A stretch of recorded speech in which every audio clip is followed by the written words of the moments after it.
Inferno.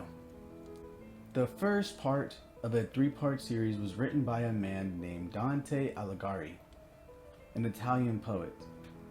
It is widely praised and it is also largely criticized by many. The premise of the narrative is the self-inserted, fictionalized version of Dante who finds himself in the woods, lost, and he is saved by a legendary ghost by the name of Vigil, a Roman poet. Vigil offers to be his guide out of there. The only problem is, you kind of have to travel through the depths of hell, purgatory, and finally, you'll get to heaven. And after reading the short story I Have No Mouth and I Must Scream and finding out that it both had a comic and a game that was tied to it, I'd been fiending for my next fix. My fix being another good story that so happens to have a game and a book along with it. And well, Dante's Inferno seems to check most of those boxes. It has a graphic novel by the legendary duo Paul and Brizzy. I'm just gonna call you Brizzy. And most importantly, it has a game that'll help us with the visuals. Of course, the game is an entirely different take of the story, and so it won't be beat to beat the same, but it'll be something very interesting to see a different, I guess, representation of a very popular story. And so without further ado, why don't we get into the book, shall we? So actually, I lied. Usually I'd wait a bit before going into the author's story and whatever, because, you know, I feel like normally you would need context as to why its inspiration even mattered into writing the book. But as I stated earlier, Dante's a bit of an anomaly. He's a bit different. He's a bit unique. He literally wrote himself. Like, imagine me writing myself into a story that's going to happen the next day. He literally wrote himself in a very situation. Him is like everything that happened to him in that story happened to him in real life. And so learning about his upcoming, who he is, what he is, why is he a writer, and why is he even the way that he is, because you'll come to realize that Dante's Inferno in Purgatory has a lot of political backing because he just had a lot of enemies, and because his life was not very easy as well. And so let us get started with Dante's life story. Dante was born on May 25th, 1265 in Florence. His family has now been lost to time, and Dante had lost his father early on in childhood. However, the memories and relations with his father and family still guided him to pursue polite literature studies. And when he was 24 years of age, he was present in the Battle of Camp Duilio. Whatever, however you say this thing right now that's playing on screen. Within this battle, he served as the frontmost troop of cavalry and was exposed to imminent danger. And as you guys are probably seeing on the green screen, as I said, this was not a very light battle. Actually, by most, this was considered an insanely dangerous and deadly one, as over 1,000 people were dead, and reportedly, it could even stretch all the way up to 1,700 individuals died in that battle. And somehow, our man Dante survived the odds and was the front man of that entire building, or that entire battle. And he fought his way through and survived, no doubt seeing death and all type of sin. And to not get too detailed, as I'm sure within the poem we're actually going to understand this itself, he'll get into it because he's a very, how can I say, dramatic individual. But by the 1300s, he was appointed leader and would be in the middle of the two warring factions, causing him to make many enemies, put him and his family's life at risk, and had plenty of opportunities of revenge. Instead, in 1302, he would be found guilty of corrupted financial clauses and would be exiled, later banned for life from Florence, his hometown. And for 20 long years, he traveled all over Italy, studying literature and eventually becoming one of Europe's all-time greats with his Divine Comedy. The very thing we are about to read. Isn't that very interesting? And so I guess personally the reason why I even wanted to throw this part of the video out there is because I want you guys to fully understand who Dante is and what motivated him, and why his views shaped the way the story was told, and why he believes these sins in these different parts of hell.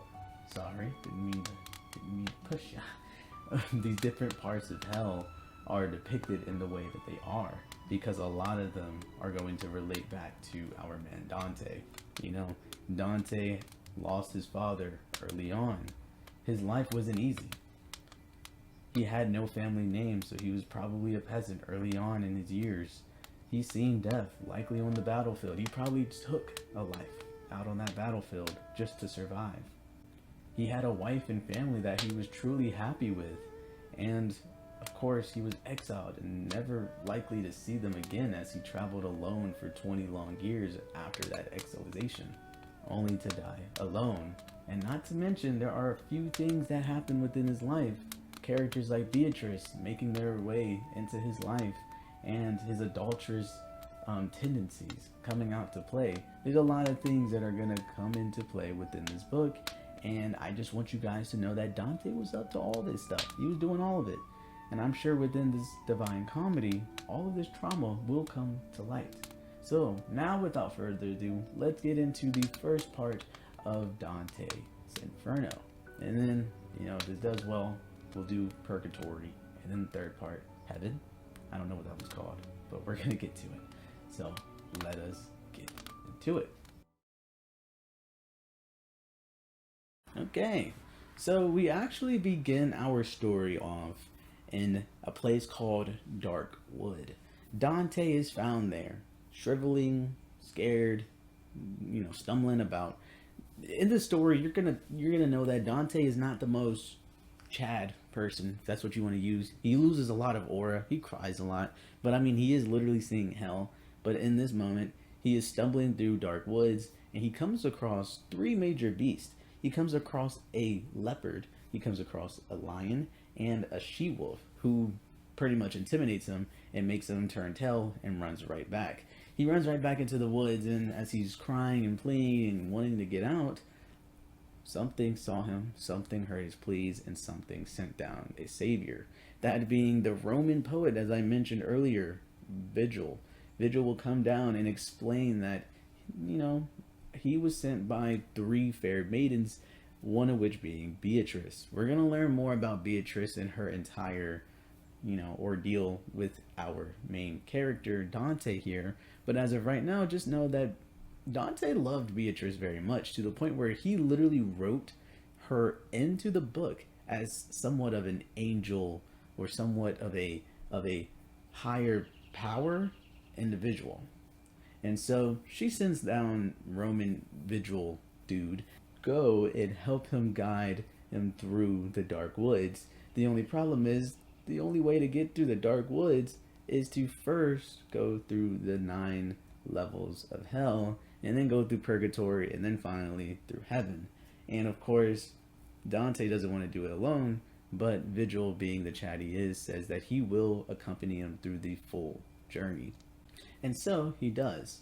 But I actually kind of want to backtrack, because I was talking about Beatrice, but I realized that Beatrice probably won't be brought up heavily until probably purgatory. And so just for you guys to understand that, how the reason for Dante even going down on this memory trip through hell is because each part of hell will somehow connect to him.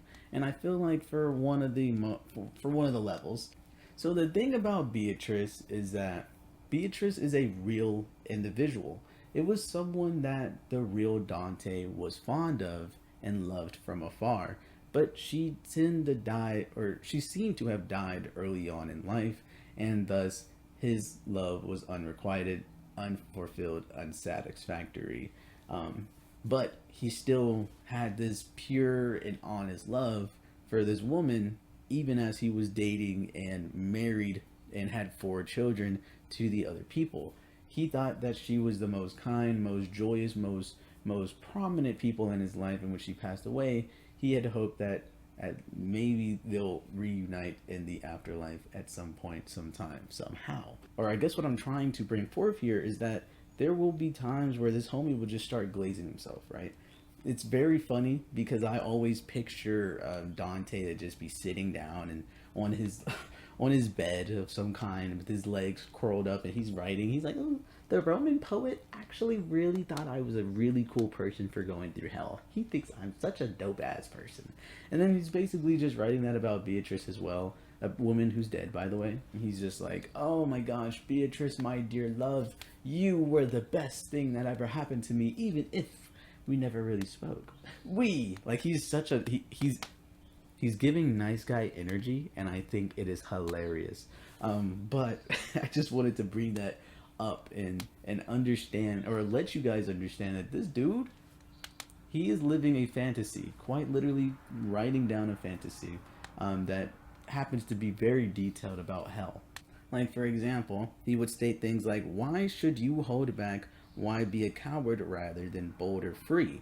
Since in the court of heaven, for your sake, 3 blessed ladies, watch in words of mine, have promised a good as great as you might seek, as flowers bent and shrunken by night, at dawn, enfold and strengthen on their stems to beckon by the sunlight. So I grew strong again, good courage coursing through my heart.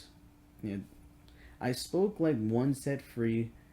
How full of true compassion was she who had helped me. How courteous and how quick were you to follow her bidding. And you see what I'm saying, right? This dude is just like glazing the fuck out of himself and glazing the girl as well. He's like, oh, thank God that this beautiful angel-esque person named Beatrice came down and gave me words of encouragement. And you know what? The Chad that she sent down to help me thought I was a Chad too, because it took me but a second to get off my feet with the courage of the might. And it literally just, it made me chuckle. I was sitting here, I was telling my girlfriend, I was like, you will not believe what the fuck I'm reading. This shit is so goofy and I absolutely love it. Anyways, let's get back to the story at hand. So we first, get to the gates of hell. And before even going into the gates of hell, Vigil tells him, yo, it's going to be a hard thing. So you might as well read this inscription. And so this inscription says, through me, you enter into the city of woes. Through me, you enter into your eternal pain. Through me, you enter the population of loss. Justice moved my high marker and power. Divine wisdom, supreme love, primal things were before me, not internal. Eternal, I remain abandoned. All hope you have. Enter here. Oh, abandon all hope when you enter here. So basically they're saying, hey, anything else external, get rid of it. Any cowardice, get rid of it. Any fear, get rid of it. Because here, you're not allowed. You're gonna be traveling through the depths of hell, motherfucker. And obviously, Vigil explains this to Dante, saying that, yo, in order to keep moving, I'm gonna help you get through this, but you're gonna need to be very, confident and courageable and bold with yourself. And once walking through, immediately, Dante is able to hear groans and pains of millions, of billions almost. And the voices all collected feels like almost chalk on a board. It rings in his ears. And he asks, what is happening? We literally just got in here. And obviously Vigil explains that this is the first circle of hell, Limbo. So Limbo, in relation to literally everything else that you're more than likely going to hear me talk about, is actually rather tame.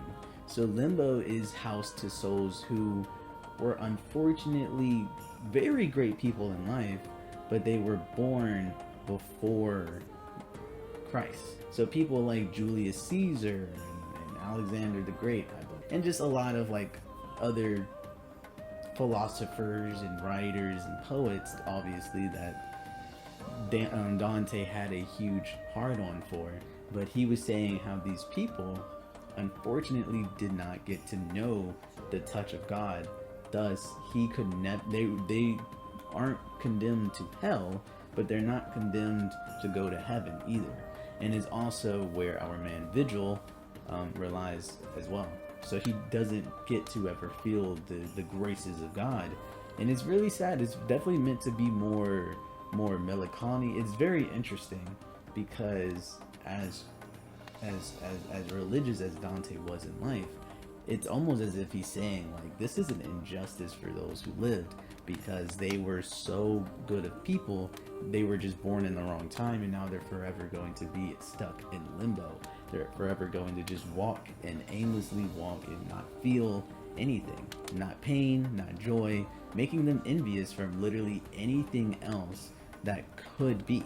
It's very sad. It's very interesting that Dante would put that in for the first circle, and really point out that these groans are those of people in pain. Now, maybe not anguish, but pain all the same. Like, for example, the misfortune, the misjustice that I was talking about is how these people, they don't feel pain, but it doesn't make their environment even better, right? So, for example, I took another part of what I read out of this. So it says, their bare skin gold by wasp, and flies blood trickling down their face, mingling with tears for harvest. Whoa, harvest thunderfoot. I don't know what that means. By ripping maggots, then when I turned my eyes. So basically he was saying how there are literally maggots and worms spewing out of their foots, and there are wasps coating their bodies so much to the point where they look like they are gold of skin. And these are people who are good in life, and yet they are condemned to this. They may not feel the anguish, but they don't feel anything, and that makes them envious. They almost want to feel the pain. And it honestly left me reading it like, if this was the very first layer of hell, what else can happen in the ones below? It was very frightening. But as Dante's guide, Vigil will come and say, hey, there's a river that we're going to need to pass to get to the next section, the next circle of hell. And when getting on there, the ferrymen, that's the name, literal souls just like swimming through the rivers. And he's like, yo, what's an alive dude doing here? Like, get out of here. Right? And Vigil actually explains that this person is meant to be guiding all the souls to where they need to be, and the fact that it is angry that Dante was here means that Dante's not meant to be here in the first place, meaning that obviously he's meant to go to heaven. That's what they're saying, which I find very funny, because obviously it's another one of that glazing thing. Like, imagine writing yourself in the story where you're like, and I'm definitely going to heaven because I'm the best person ever. But then what we're come to know is that what's very interesting is that by Dante's point of view, what Dante has done, what Dante does in the story, leads him to pity others because he knows he's done it himself, meaning that he will go to hell. But like I said, we're not going to get into that just yet. We're going to get into that a little later. And while on the boat, essentially a huge gust of wind would just make itself known, and this is going to be a very like big thing that happens within the story very commonly. Dante will pass out, so apparently the gust of wind hit him in the head and he started seizing and went to sleep. When he woke up, he was on the other side of the river, and that's when he learned that Vigil was actually in a company there. He was a person who was great in life, however couldn't get to the God's touch, and so now he's kind of just in limbo with other great people like Ovid and Lucan, and Horace. Just great people who just happened to not be born in the right time and now are forced to walk in limbo. And Dante would finally then go deeper into Inferno. Going to the second circle, lust. Dante and Vigil would come across a flying creature by the name of Minos. Minos is a creature in charge of, I guess, causing gusts of winds and all forms of thing, basically. It's a demon that just flies around and causing these crazy storms to circle about. And when Vigil and Dante go deeper down, they see a bunch of souls just like forever tangled into the wind, never ceasing or landing or anything. It is very reminiscent of I Have No Mouth and I Must Scream in terms of when the and it's actually kind of funny now that I'm thinking about this, but AM created a creature that just kept these survivors undying forever, just gust of winds just for weeks on end, and going distance that are unheard of. They never even knew how far they went, except take a few weeks and turn it into literally all of eternity. Obviously Dante finds this very sad, and he's like, yo, what is happening to these people? And obviously Vigil will explain that these people are adulterers, people who have cheated in their lives, who were unfaithful. And it makes sense because marriage, what I feel like a lot of people don't realize is marriage is a very religious thing. Marriage literally is death until death do us part. And here we are with all these souls that have done the same thing, where they were in a committed relationship. They set their vows until death do us part, and yet that was not the case because they either separated or they cheated on each other, blah blah blah, what have you, right? And that's why I said that a lot of these circles relate to Dante in a certain way, because like I said, that Beatrice and Dante relationship is very reminiscent of a sin quite similar to what he's displaying. And it's funny how he basically writes about it like, wow, this is crazy. And like I said, he glazes himself, but he's like, wow, this is crazy that these people are going through this.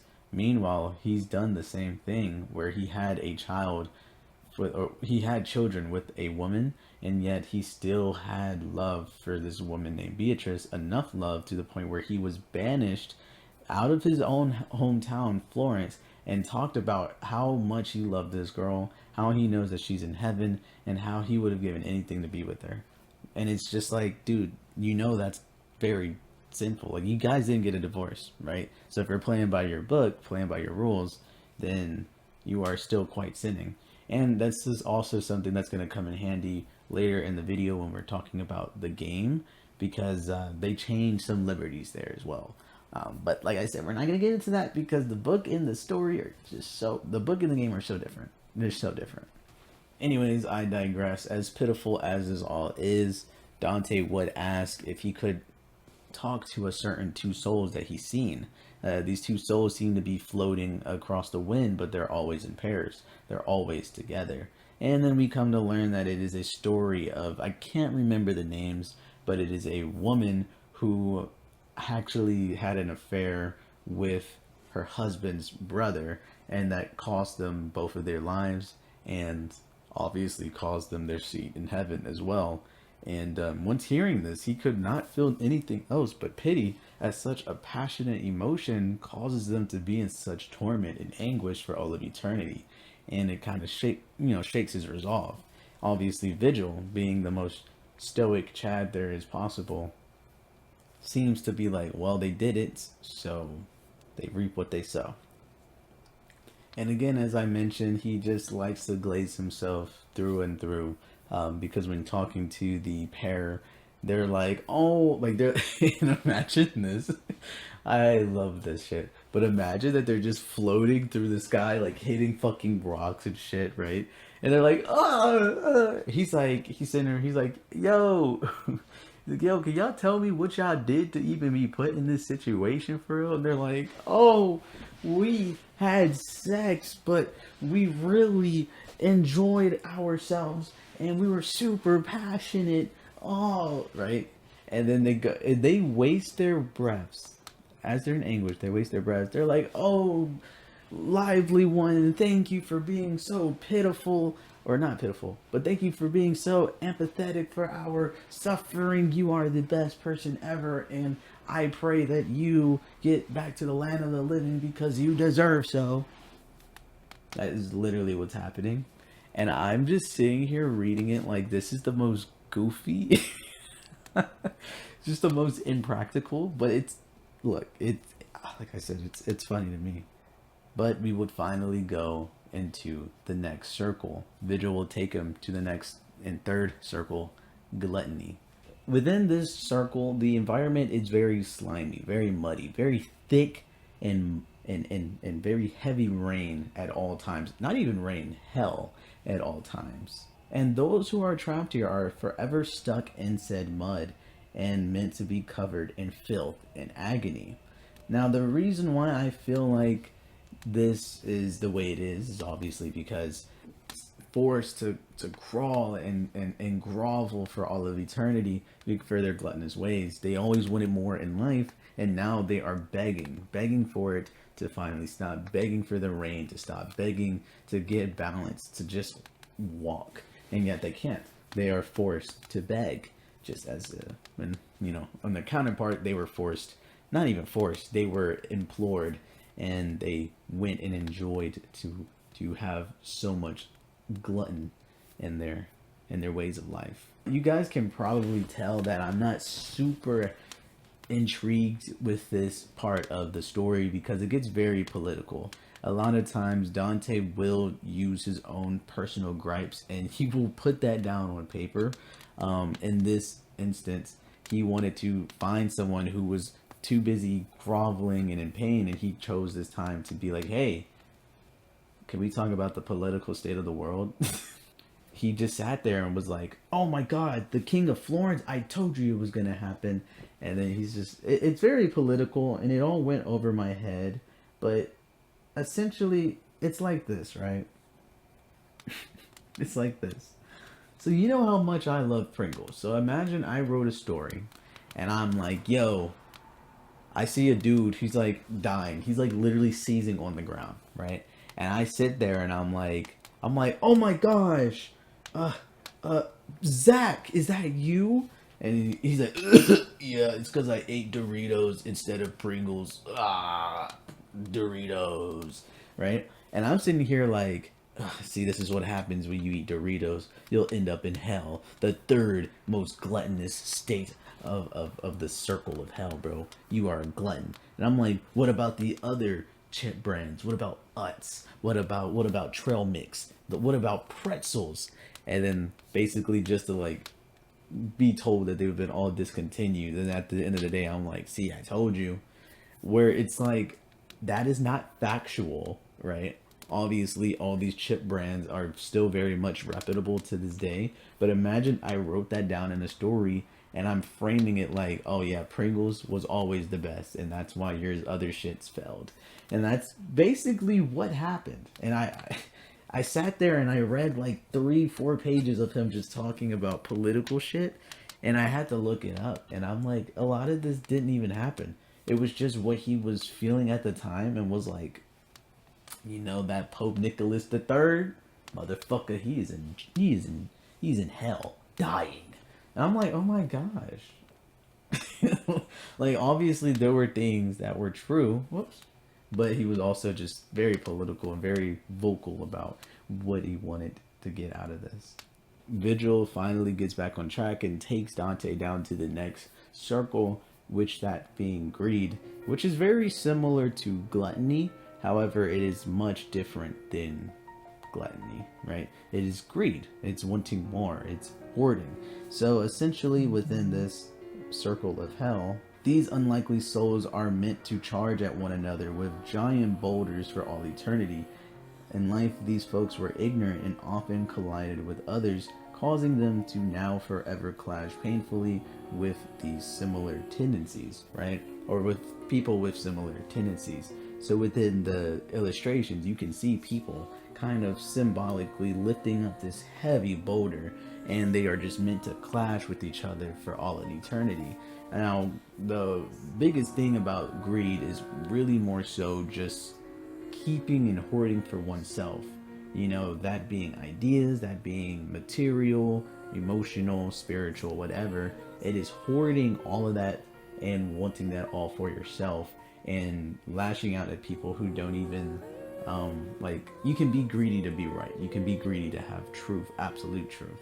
And essentially that is what those people have been condemned for, and now forever are meant to just fight amongst each other and collide with clashing ideas and clashing greed, and basically comparing their pain with one another. And that is the entire antithesis of this circle of hell. And finally, we move on to the fifth and, I guess, middle ground of the Inferno, that being wrath or anger, whatever you really want to put it as. And of course, it's more mumbo jumbo. And, you know, I don't like to call it mumbo jumbo, but that's literally what it is. It's just another portion of Dante finding one of the residents that he knows, and he's like, oh my gosh, you used to be a political rival. And then he talks to them, and he's like, why are you here? Yo, dumbass, why are you here, you evil cretin? No wonder you're here in fucking hell, loser. And so that's essentially what happens. But jokes aside, essentially what the fifth circle is they're people who are stuck underneath piles of mud, unable to move. And these people who are always fighting. So in life, they had a lot of anger in their hearts, a lot of wrath in their hearts. And they didn't need to take it out on people and murder people and do that type of sin. Those people, they're segregated. It's actually very interesting. The terrain is a murky, muddy waste of nasty water, right? And then on top of it, there are people fighting amongst each other. Those are the people who took their anger out on others and were violent to others, and now they are forever fighting amongst each other. But then below, there are people who didn't let that hate fester and boil over and attack people, but they didn't absolve it either. And so now they're finally just underwater with crazy amounts of hate in their heart, and they are forever going to drown within that hate. What I find interesting is that in this next part, like, he's going to go into a political rival of his, or an ex-political rival of his, when he used to live in Florence. And he's essentially going to just talk about how he ended up in hell. And what interests me is, like, imagine, because he got very renowned for this. Now imagine reading this and knowing the guy. And he essentially just wrote about someone he knew in Florence and said that this dude had so much anger and wrath in his heart that he will go and be condemned to hell and forever just be submerged under murky, dirty water for all the hatred and bullshit that he's been through. Imagine reading that. Like, imagine opening that up, seeing your name, and you're like, because he'll call these people out by name, and he'll be like, oh yeah, I remember Francois the Third of 97. I'm just making up words now. He's like, I remember him. Yeah, it makes sense why he's here. He used to be such a bitch. And then apparently he'll just be sitting there. And you're just reading this. You're like, damn, that's how he felt about me this whole time. I thought we were like cool, kind of. Like, I thought we were just rivals. And then later, Vigil would come back again and help Dante out and lead him down a path to the first ring of the sixth circle of hell, where those who were violent towards others spend eternity in a river of boiling blood. And obviously, my reading comprehension is cool, but this is probably like the first time I read anything like this, and it was interesting. I really did enjoy it.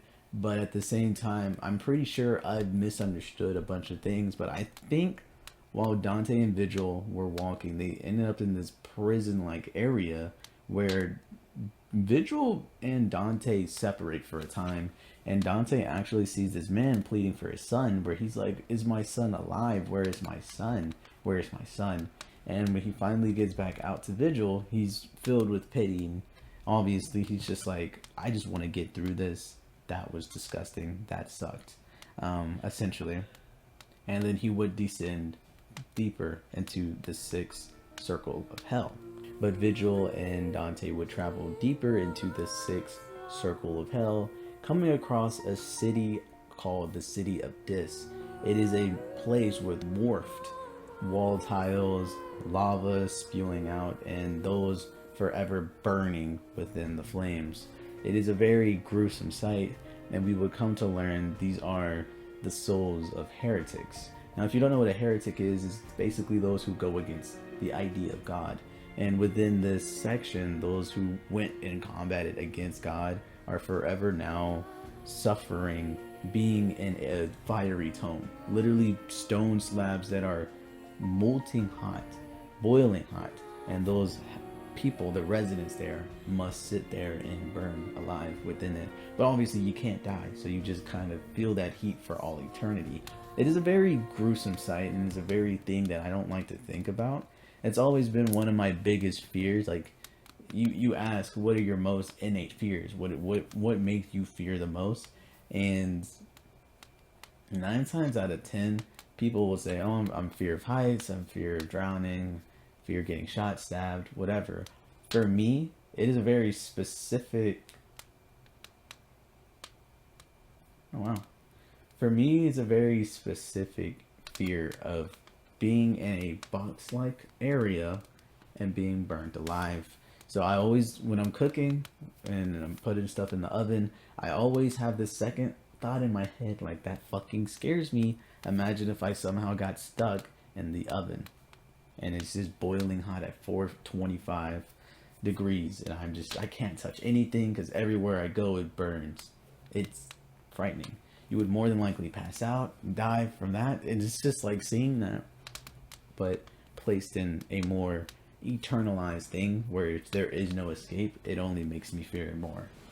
But what's interesting is I kind of jumped the gun here. Whoops. Actually, I forgot about this. So before even entering the city of Dis, it is a grand gate guarded by demons.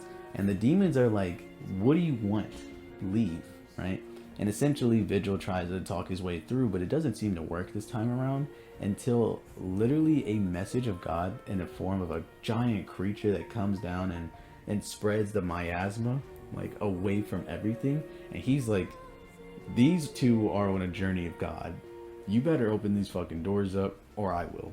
And so they end up opening up the doors, and they first try to like persuade Vigil and Dante to split up, where Vigil was like, you go in first and I'll be there, but we're not gonna split. And Dante started freaking out, right?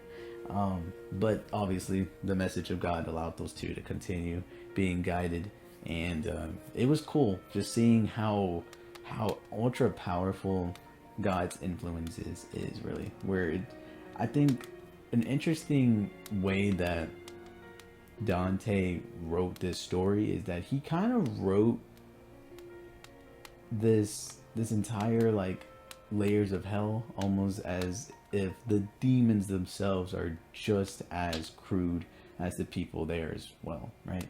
Like, it's hard to explain, but just imagine being a devil or being a demon who for all eternity just has to whip these people. Your only enjoyment comes from harming others, or your entire purpose is to fly around in circles and make gusts of wind for these souls to be tormented.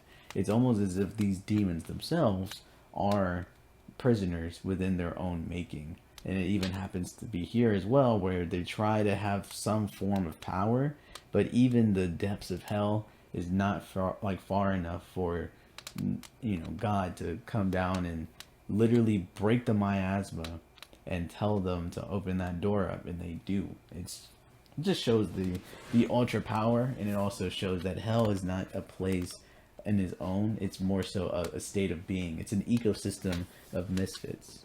And as I said, going in there, Dante would talk to many people who've been in the fiery tombs, but finally getting through that as well, we're still in the sixth circle of hell, and he'd come across these centaurs, half men, half horse people, and they would basically be very hostile at first, and they're like, yo, why is a lively one here? What is it that you want from us? Vigil's like, yo, we could come to a truce. We just want to get past and go to the seventh circle of hell if you guys can just get us over there. And one of the centaurs actually says, yeah, we got you, big bro. They walk over and they allow them to pass by this boiling river of blood, by boat, of course. Now, these last few circles are very interesting, and I really like the way that the layers are sectioned. If online, you can find them anywhere pretty much, but the layers are very interesting, where it starts off as the dark woods, goes to limbo, lust, gluttony, heresy, No, I think it's gluttony, greed, heresy or heretics and stuff like that.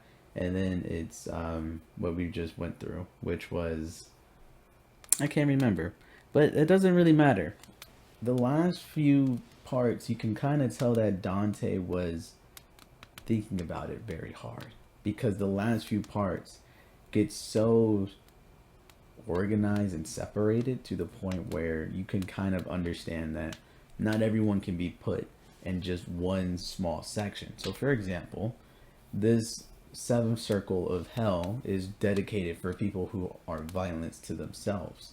But it doesn't just stop there. It's not just violence to yourselves, it's also violence to the gods and also violent to art.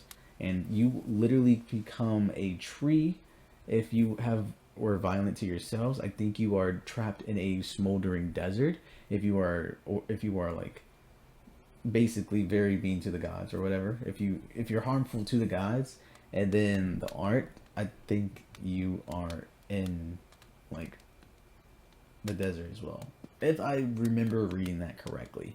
But I found that very interesting where it was like, oh, these souls will be literally trees forever, and if you break off a branch, that memory will just dissipate from them. Like they are forced to forget why they were even there.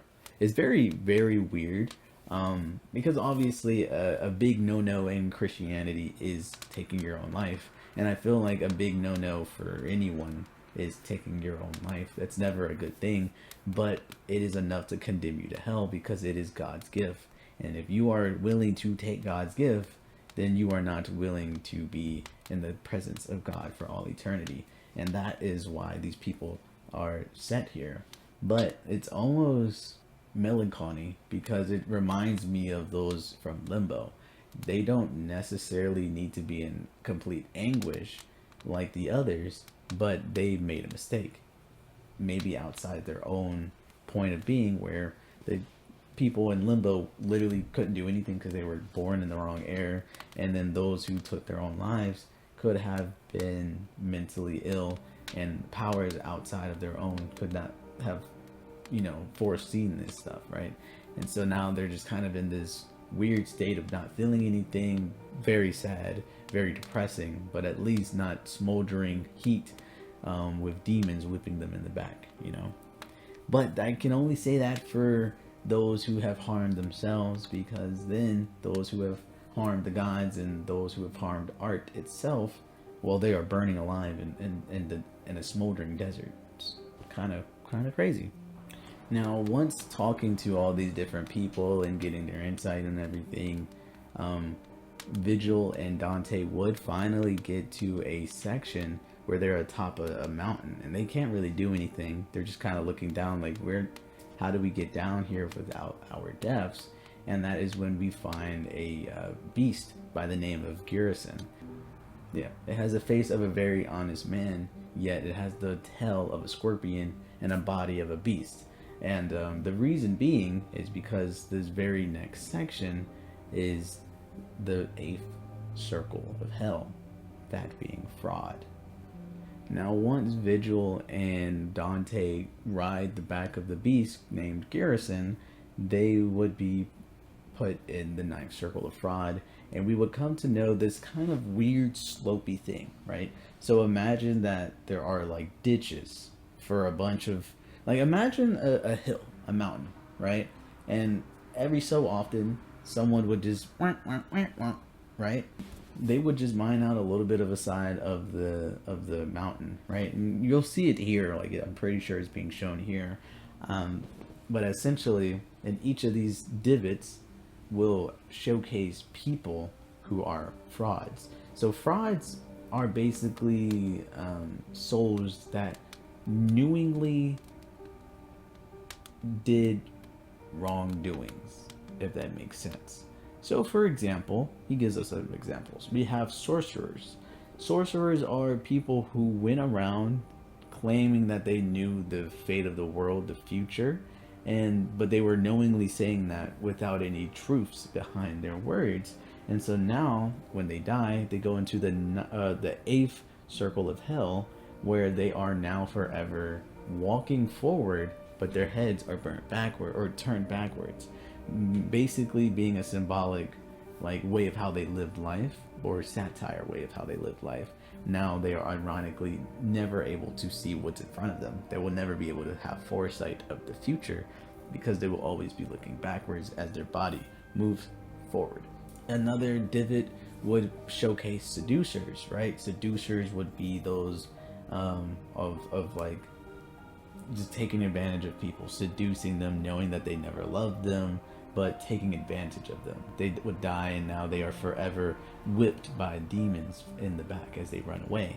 And then they have blackmailers, those who knew for a fact that they had these incriminating evidence on someone, and all they wanted was money, not justice, and thus they basically blackmailed them, and now they are forever to be burned alive in a pool of tar for all eternity, and so on and so forth. And you'll see thieves, other people who did wrongdoings purposefully, right? It's not just a matter of sin, it's a matter of you knew what you were doing. Like, the only reason why this isn't greed or gluttony or even lust is because the passion wasn't there. The result was there. What you wanted to gain out of that situation was there, and now you are in the 9th level of hell. And it is, or not 9th, the 8th level of hell. And after passing through all of those divots and seeing all those people and countless people crying and being in so much agony to the point where Dante seems to be losing faith that he can even make it through, he would finally come to his biggest challenge yet. He would come down to the bottom of the 8th circle of hell, where he would see literal giants chained, and they will never be able to be free. So these giants were the once of creatures and people who went against God. Now they are about to be chained to the bottom of hell for all eternity. And once passing through there, they would finally be, well, Vigil and Dante would finally be in the 9th circle of hell, that being treachery. And like I was saying earlier, what's so interesting about this is like where everywhere else fire is used, boiling is used, people's feet are on fire, they're fighting in the mud, drowning, whatever, it's always evident anguish involved. However, what's very scary about the 9th and deepest part of hell, it is so far removed from anything warmth related that the water has frozen over, and those there have been frozen there as well. You can see some heads poking out of the ice, and you can only infer that there are more underneath the ice.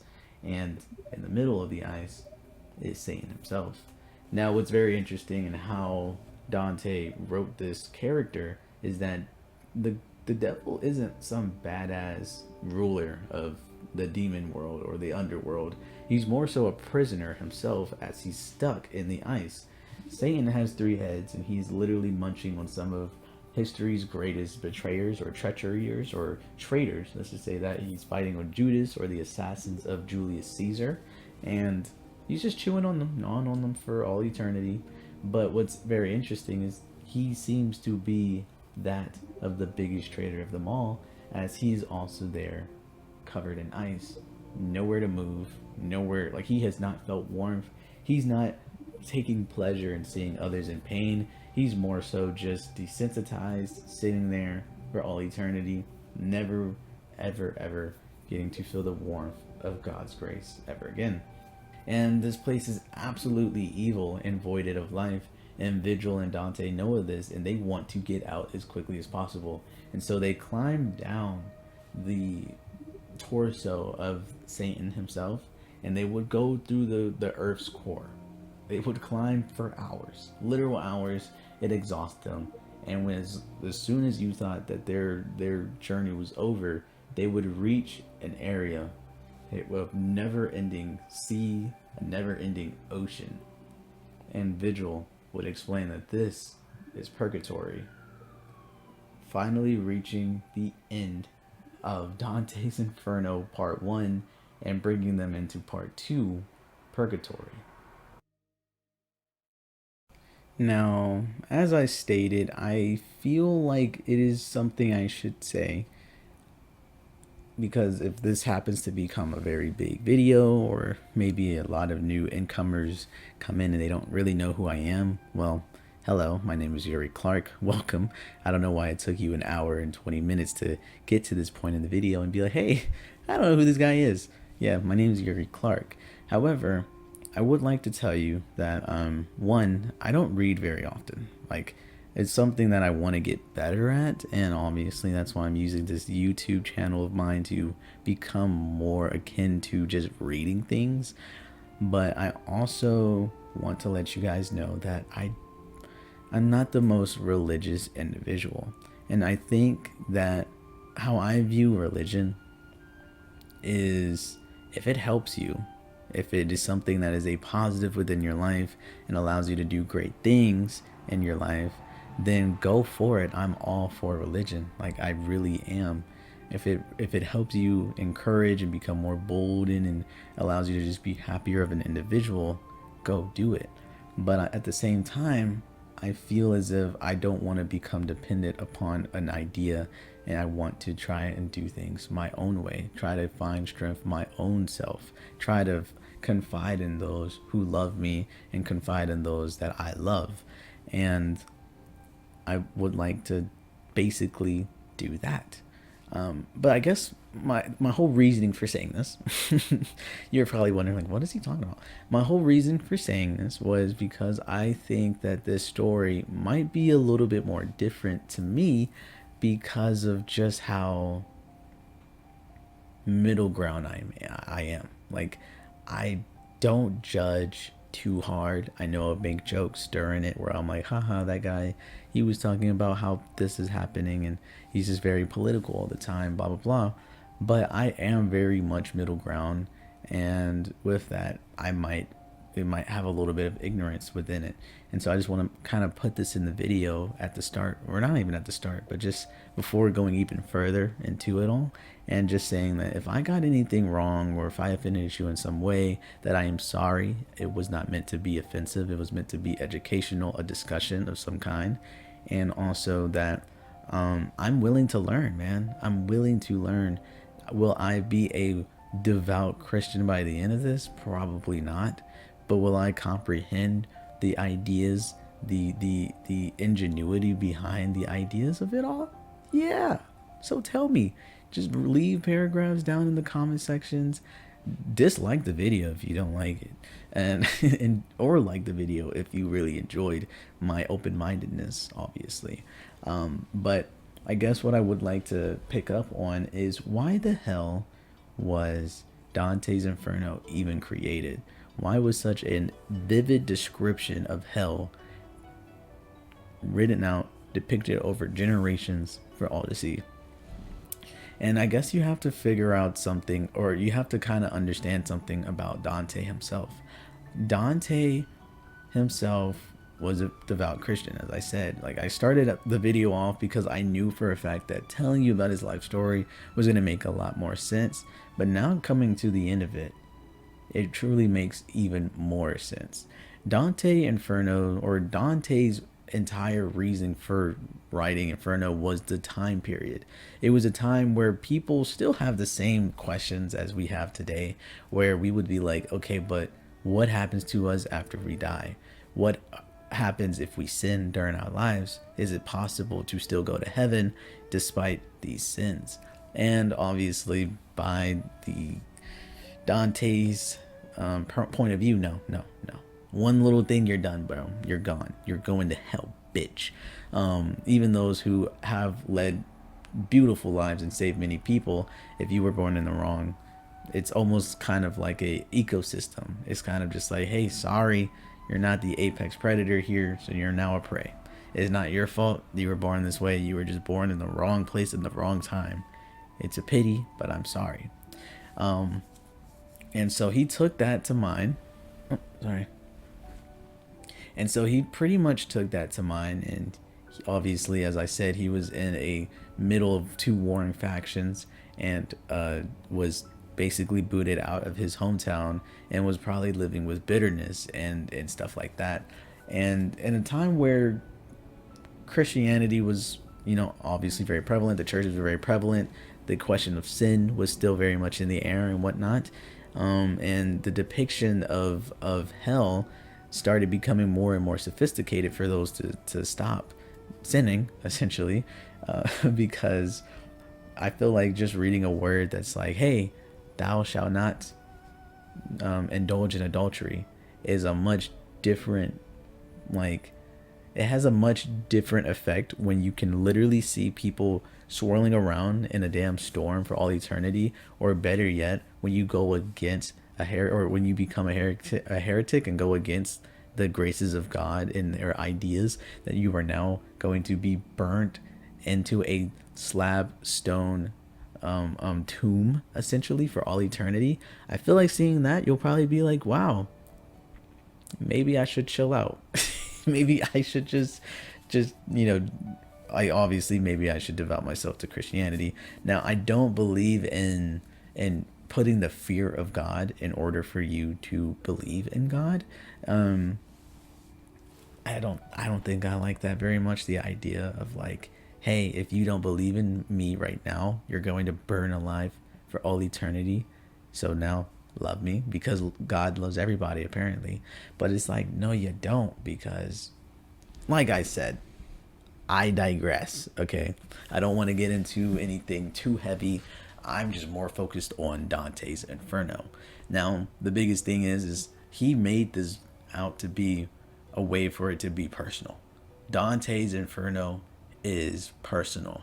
I think that is the biggest thing you need to know about Dante, is that he created this hell because out of bitterness of all the people who wronged him. He personally had no problem creating these depictions of hell, and he probably had a list of enemies in his head that were like gluttonous, that were lustful, that were wrathful, angered, filled with anger, betrayed him. He felt like he probably had so many enemies in his life, to the point where he created the most detailed, most divine comedy of hell that has become many depictions of classical art, paintings, comics, graphic novels, games, and finally getting to the point where he just wanted to put those people in there. He just wanted to paint himself as the all-knowing, and he wanted to paint these people as the all-sinning. But what I find very interesting about Dante's approach to this is that a lot of the things he would say about these people and the pity that he feels for these people is very reminiscent of him. As I stated before, a lot of the sections kind of relate to him, right? So starting from the second down, that's the only things that I can relate to him. The second one was lust. We already talked about lust and his whole thing with Beatrice. That is lust. That is a sin. He was a married man with 4 children that he got banished out of Florence. And yes, we know he's got banished out of Florence, but now he's sitting here talking about how he's always had eyes for this girl and never even mentioned his wife, but instead mentioned this angelic individual, this angelic figure who happened to be Beatrice, someone he found to be his soulmate, essentially. And so that right there, you sinned, buddy. And then the second one that I like to bring up is the gluttonous, right? No, it's not gluttonous. What is it?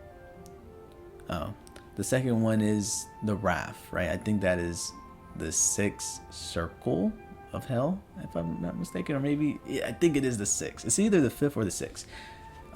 But essentially, motherfucker just basically has so much anger inside of him, where he has created an entire depiction of hell just to watch his people that he displeases burn and die and be cold and have a lack of love. It is so filled with hate. And I'm like, if you're saying that you don't even need to go out and exact this hatred on people, then and that's enough for you to go to hell, dude, you're gonna go to hell, man. Like, that's kind of like what you were just basically saying. And then obviously what other ones?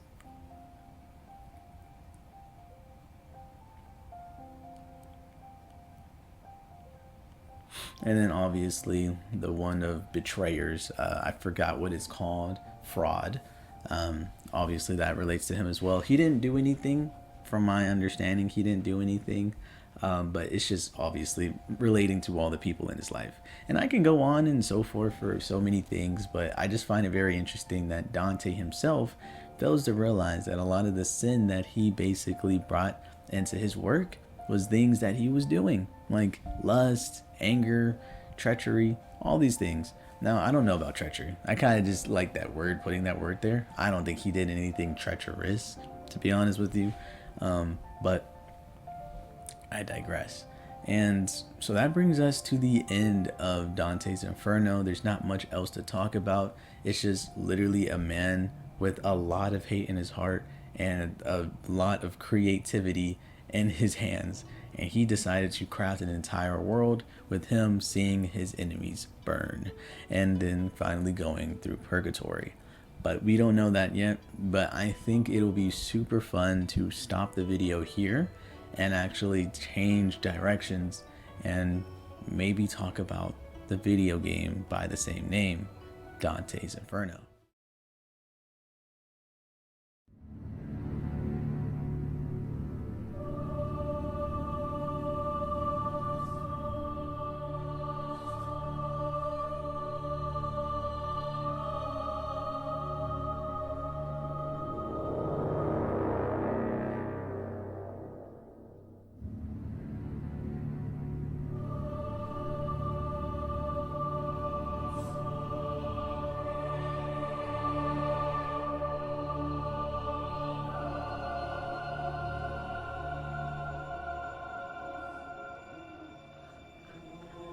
At the midpoint on the journey of life, I found myself in a dark forest, for the clear path was lost.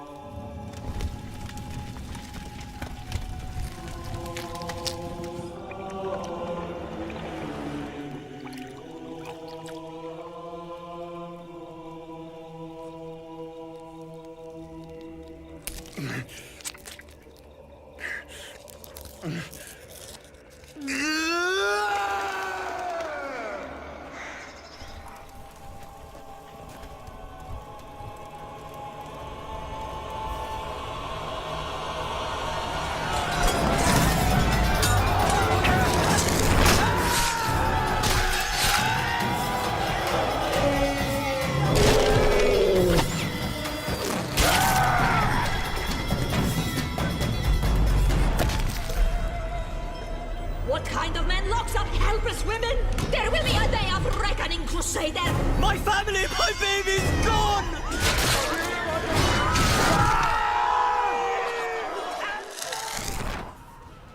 So already you can see the stark differences between the book and the game.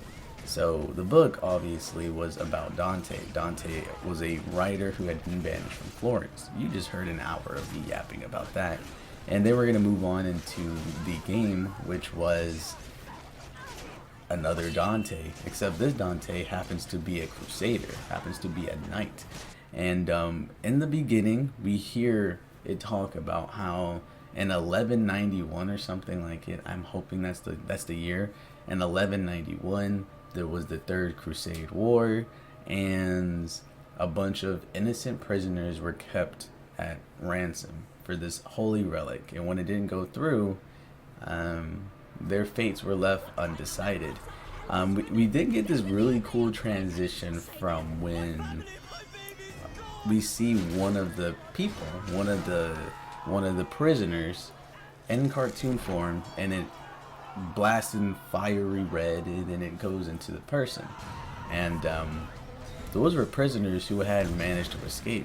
And so in the very first moments, we are to see just how sinful and how evil and corrupt and misguided our main character is, as he literally goes to slaughter all of the prisoners who had gotten out. He just goes to slaughter them, kill them all, essentially, from unenabling them from running away. And in the middle of the fight, once you finish that entire little ordeal, someone stabs you in the back. And literally on Death's door as he's reaching for the knife that's in his back now. Death is like, yo, you have committed atrocities, and now that Death is here, you're going straight to hell, buddy. And that's when we learn that our main character is confused. He is completely misguided as he talks back to Death, and he's like, you sure I'm not going to heaven? Because our priestess, you know, our cleric or clergy, whatever the person is, our pope maybe, I don't really know who the main honcho is, but whoever that is said that everything they were doing in this war, all their sins would be exempt, you know. Like, he's like, bro, you're misunderstanding here. And Death is like, are you serious right now? And so he starts squaring up with Death. Like, he literally fights Death, and in a crazy like twist of events, he fucking kills him, like quite brutally, I mind you. He grabs Death's scythe and he literally pokes it in his mouth. Like, he scythes it down his mouth, and all the while Death is like pleading for him to stop and chill out, and he rips his body right in half.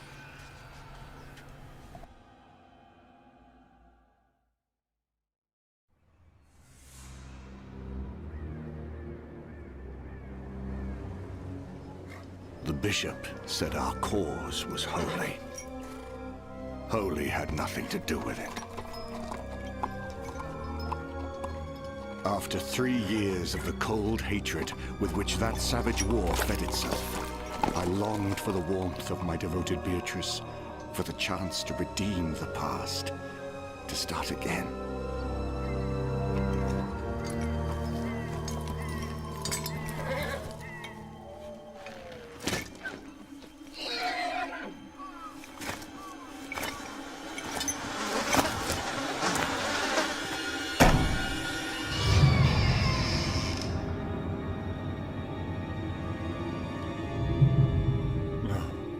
No.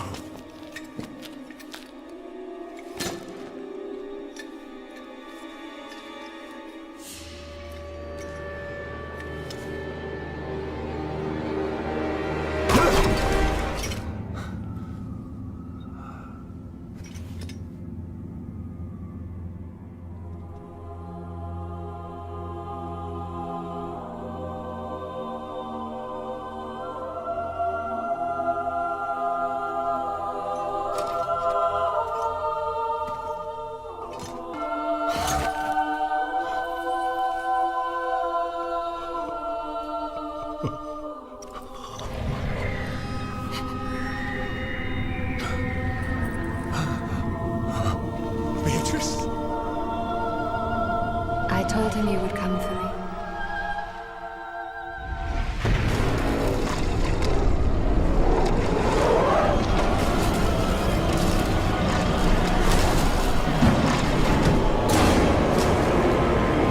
Beatrice!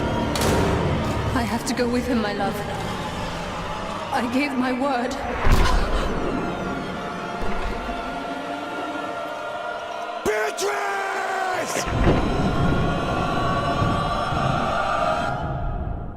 Upon literally killing Death himself, Dante would return home expecting to see his father and his wife, Beatrice. That's right, Beatrice. Another instance, I'm guessing I'm not the only one who got that weird sensation of like, oh, this dude just really likes Beatrice, like more than his current wife.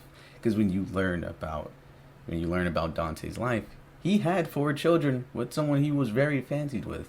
And he gets banished, and then he never sees them again. But in his book, he writes not about her and his 4 children. He writes about Beatrice. So in this rendition of the story, we're actually following Dante, who was married to said Beatrice. And upon coming home, he literally sees his father and his wife Beatrice murdered. And when going up to his father, he sees that there's like a cross in his eyeball. And he's like, wow, damn, that sucks. Then he goes to go over to Beatrice, and when he caresses her lips, Beatrice, the soul, comes right out. And at that point, she's super happy to see him and is glad that he has returned alive, because he was just at war. until Satan himself comes to caress her and pull her down into hell. So, now being forced, Dante takes the, I guess, like cross virgin holy artifact. We're just going to call it a holy artifact. He takes the holy artifact that Beatrice had given him and he puts it on this tombstone, which opens the gates to hell. And this is when he goes into the same environment of the 9 circles of hell. And presumably you have to get through 9 circles in order to get to the very bottom of hell, which more than likely is where Beatrice lies. And so he jumps right down without any further hesitation.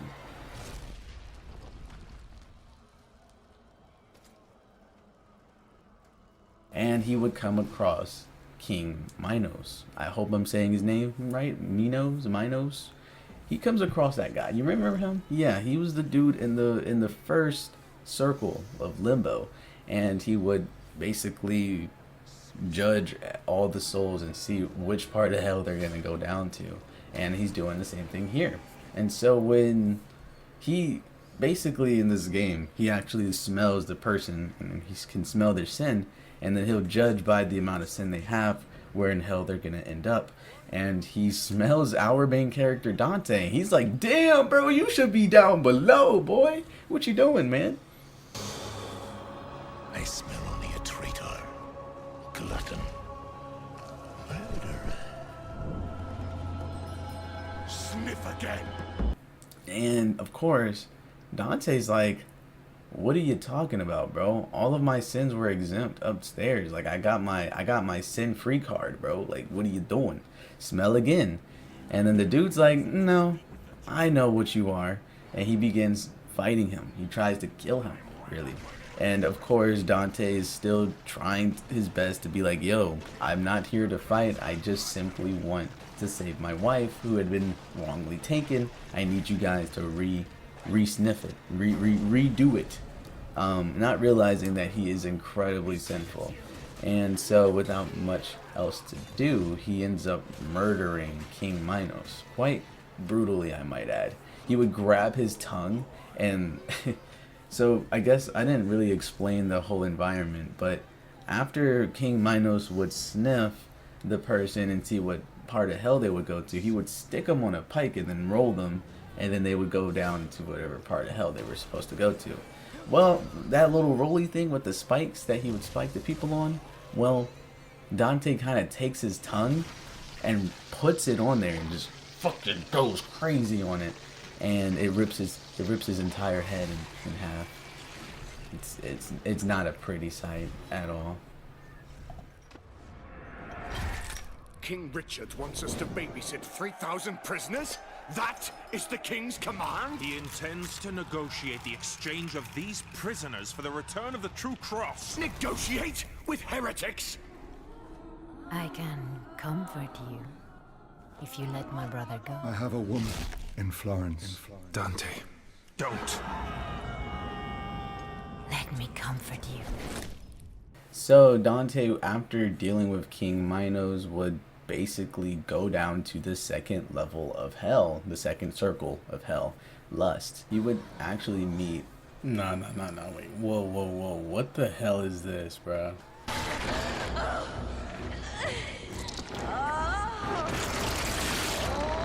When I tell you the amount of editing that I'm going to need to do, bro. Jesus. He would actually meet Lucifer and his baby Beatrice. And Beatrice is looking kind of bad though, but she's looking more like a succubus bad. You know, she doesn't look as pure as she once did. And basically Lucifer's like, yo, remember that promise you made to her, you know, when you married her till death do us part, you know, your celibacy, when you went off to war, you remember all that? Dante's like, I remember it, but you see, I got this sin-free card.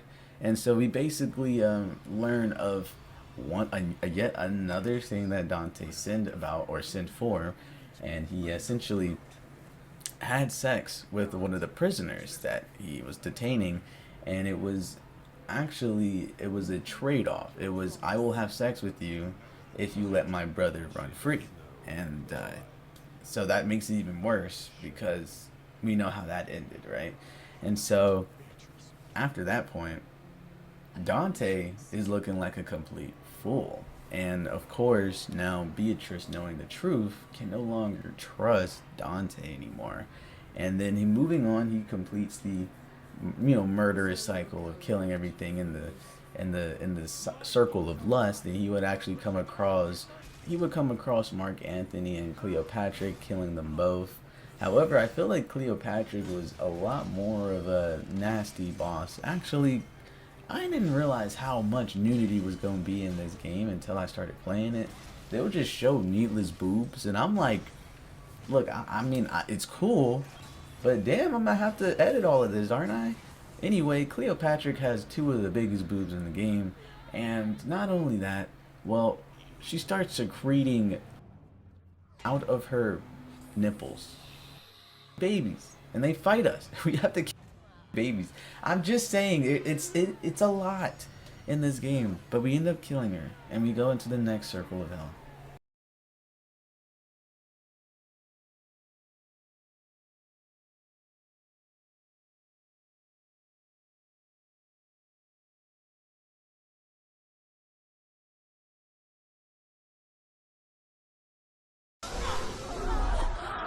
So in the third circle of gluttony, we actually learn that, the woman that Dante had sex with in order to free her brother, well, it wasn't her brother, it was actually her husband.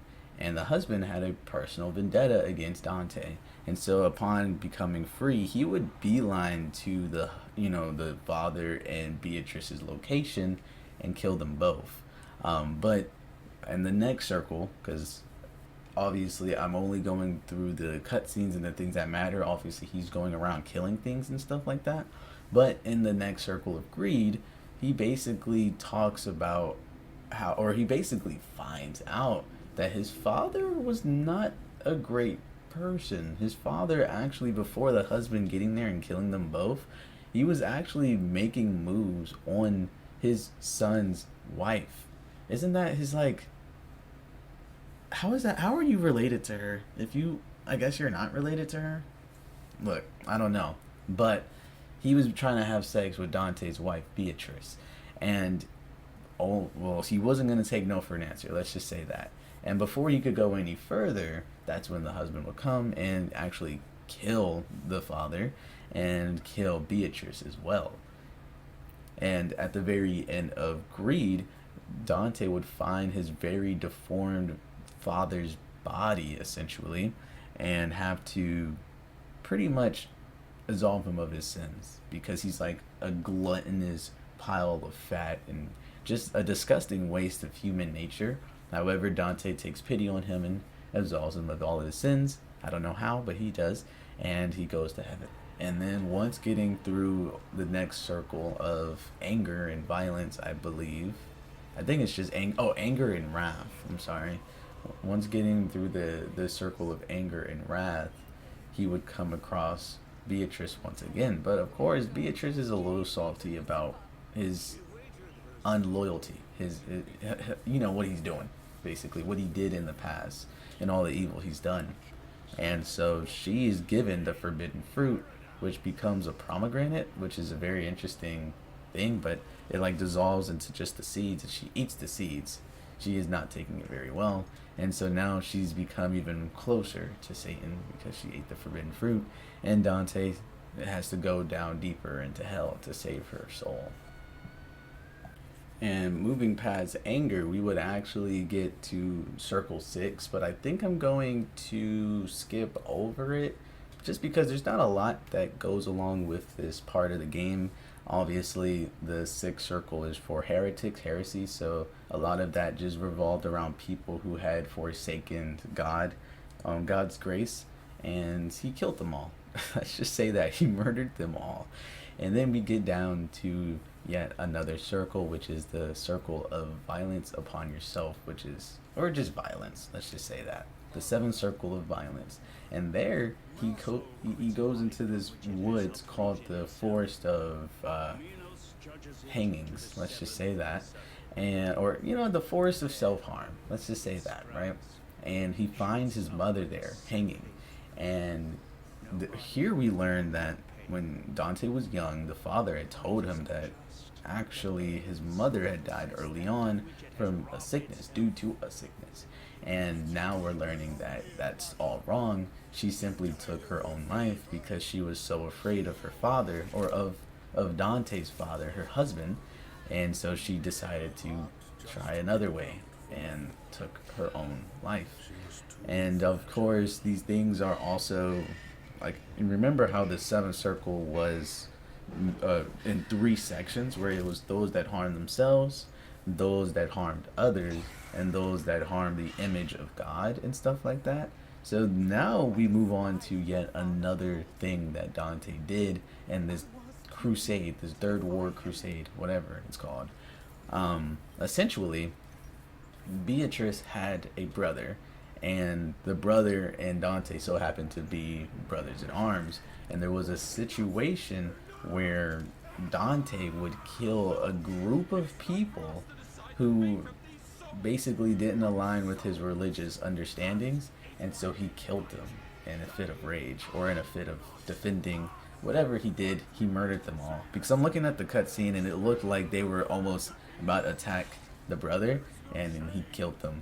But it didn't look good for diplomacy's sake, and so in an act of self-preservation, or not even self-preservation, selflessness, the brother of Beatrice actually saved Dante by becoming the scapegoat, saying that he's the one who did it, and now he was executed. And that's just yet another tally of what wrongs Dante did in his lifetime. He just murdered so many people. He had sex with people. He did a lot of wrongs. He did a lot of wrongs. And it doesn't stop there. It does not stop there, because then we would finally get into the 8th circle of fraud. And essentially here, now Beatrice is very angry. She has the power of Satan, and she puts him through 10 trials to show his treachery, to show his all of his sins. And by the time he's done with all the trials and he survives it, he would walk up to Beatrice, understanding how much of a sinful individual he has become and who he is, and repents for his sins, somehow saving, Beatrice in the same light. He would basically use the same cross that he used to absolve his father and mother's sins, and now he's using it to save Beatrice's soul. And finally, we would get to the 9th circle, the circle of treachery, and that's where Satan revolves around. And so in the 9th circle of treachery, we would go to encounter the devil, Satan himself, which is very interesting, because at first when I was playing the game, or not playing the game, but seeing someone play the game, and I was watching it and I was like studying on it, I found it one of the biggest things about Dante's storytelling was how the devil himself, how the Satan himself was a prisoner. He couldn't go anywhere. He was just as much as a prisoner as the ones who had been condemned to hell. However, in this one, he was more of like a Marvel character, where he was like, oh, I would love to get back to paradise and use all my sins to get there, right? I was watching it, and I was like, that's usually how the devil is meant to be portrayed, as an all evil encompassing beast. But something inside me really enjoyed seeing him in the ice, being just as much as a prisoner as anyone else. And so it was a nice surprise that towards the end of the fight, when the two are almost at a stalemate, or I guess Satan realizes that he's a bit outclassed by Dante, he goes for psychological warfare and tells him to stare at the cylinder in the middle of, or not the cylinder, but at the circle in the middle of the floor, and it shows that we died.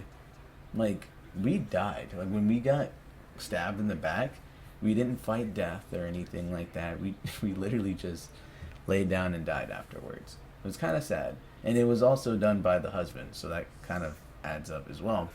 But yeah, he once he sees this, he becomes so tortured inside where he just doesn't understand, like, there's no way this can happen. And so that's when the devil is almost winning, of course. But at the very beginning of the game, we saw our man literally stitching a cross within his chest. That's that red cross. And in the final moment, he asked for God's blessing. And he's like, everyone, God bless me, please. And then his soul turns, or like his cross turns into not red anymore, but into a holy blue. And it all those powers come and grab the devil and sucks him into the ice below, leaving him in a state similar to how you see him in the books, which I was so cool with. I was like, damn, that's crazy. Because when you really want to try to think about it canonistically, is that even a word? Canonically, sorry. When you want to think about it canonically, that means by the time Dante, our Dante from the book series, gets there and sees him in that sorry state, it's because the third war. And I mean, it makes sense too, because this is happening in 1191, and then by the time that our Dante gets there, it is happening at like, it was like 200 years in the past. So I thought that was really cool how this could technically be a prequel to what we've already seen, and now that's why the devil is in a sorry state that he's in. It's pretty cool. However, Dante is still dead. And so by the time he does that to the devil and he leaves out, he then walks out of this cave. Well, he is tempted by Beatrice, first of all, to join him in heaven. And then by the time he couldn't do that because of all his sins, he is now in a place called Purgatory. And that's where the game would be to be continued, as he rips off the red cross on his chest, except there was never a sequel to that. You never get to travel through Purgatory, and that's where the game ends. And I think it's a really nice game. I really enjoyed it. I thought it was dope.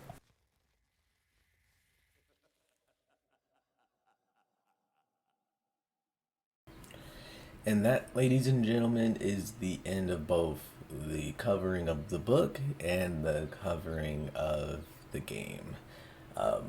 It was a very interesting ride, let's say that. When I first picked up the book and I expected to read nothing but horrific depictions of death, and while I did get that, it was more of an intriguing insight of self-exploration of oneself. I found it interesting that all of the things that I was thinking of when I was reading the original book, I was not alienated in my thinking.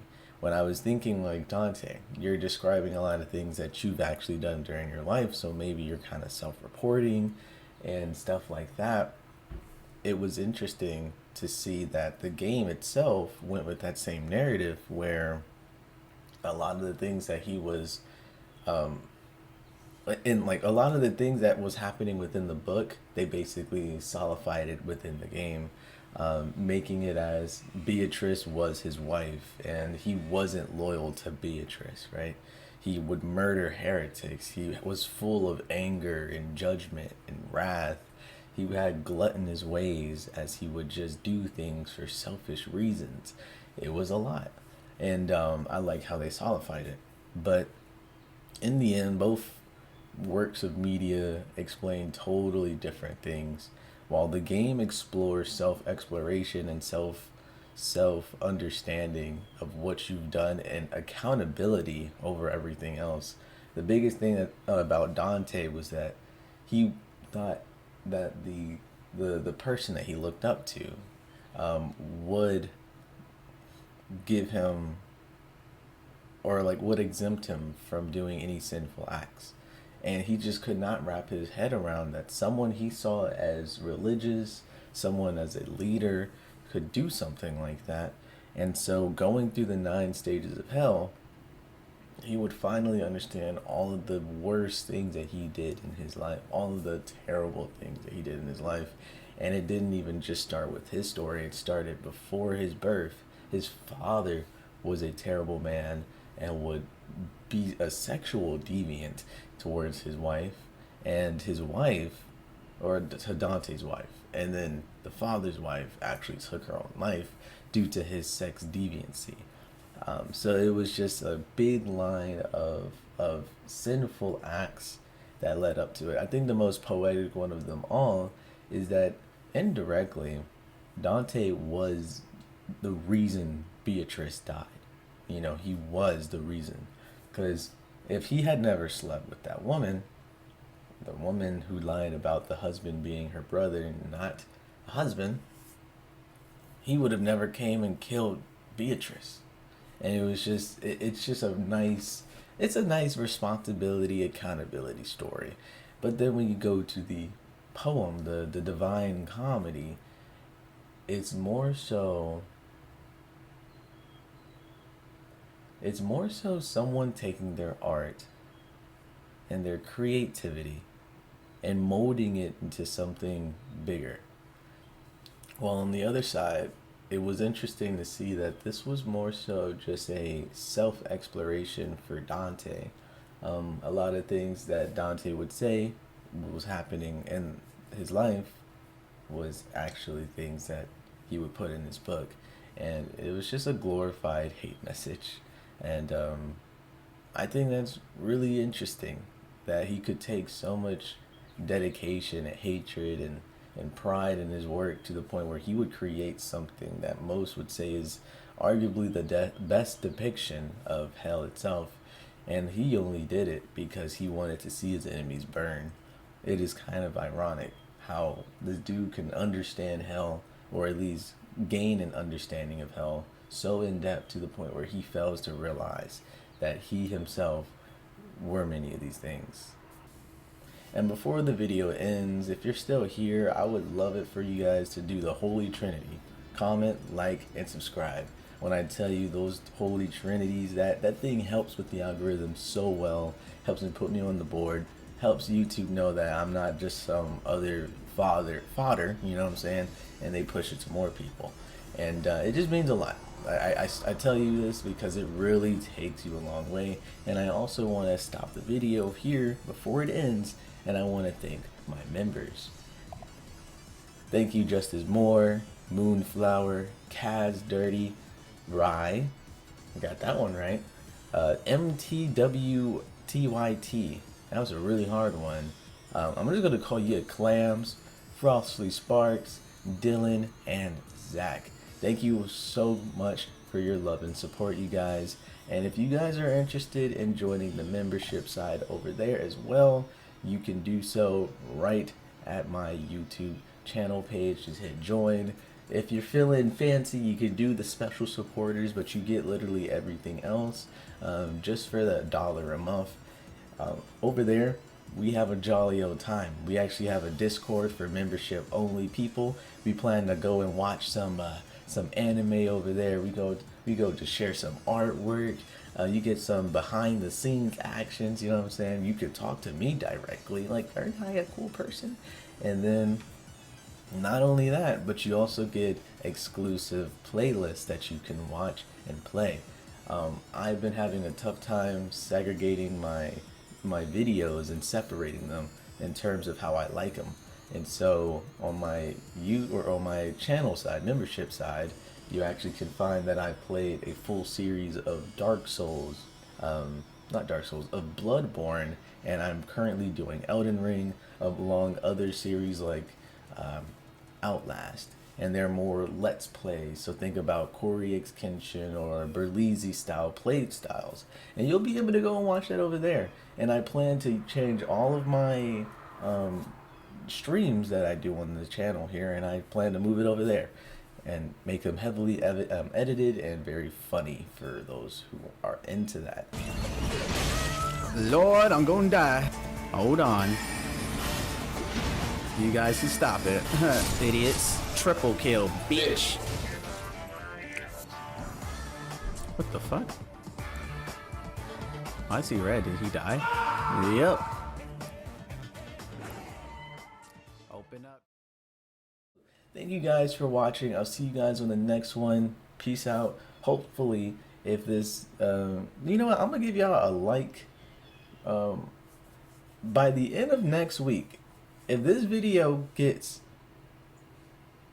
500 likes, I will do Purgatory Part 2.